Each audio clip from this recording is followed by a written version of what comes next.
வணக்கம். முருகன், திருநெல்வேலி. பிள்ளைகளே, நீங்கள் வஞ்சிக்கப்படாது இருங்கள் அப்படி சொல்லி ஒரு வேத வசனம்.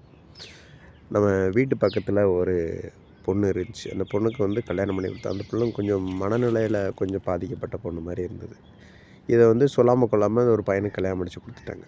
அந்த பையனும் கல்யாணம் முடிச்சு குழந்தைங்கள்லாம் பிறந்துட்டு கொஞ்சம் நாள் கழிச்சு என்ன ஆச்சுன்னா, அந்த பொண்ணுக்கு கொஞ்சம் அதிகமானோன்னு விட்டுட்டு ஓடிட்டான்.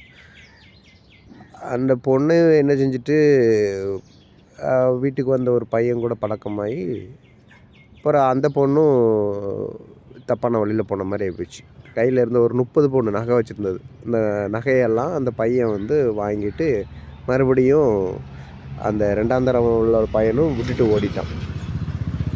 கடைசியில் இப்போ அக்கம் பக்கத்தில் உள்ள ஆளுங்களாம் அசிங்கமாக பேசி கடைசியில் அந்த பொண்ணு பைத்தியம் முச்சிடுச்சு. பைத்தியமாகவே ஆயிட்டு.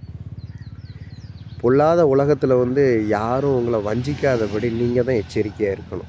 வாழ்கிற வாழ்க்கையை ரொம்ப கவனமாக வாழ சொல்லி வேதம் சொல்லுது. ஒருவராலும் நீங்கள் வஞ்சிக்கப்படாது இருங்கள் அப்படின்னு சொல்லி வேதம் ப்ரமோட் பண்ணுது. கவனம் செலுத்துங்க வாழ்க்கை மீது. Okay, God bless you.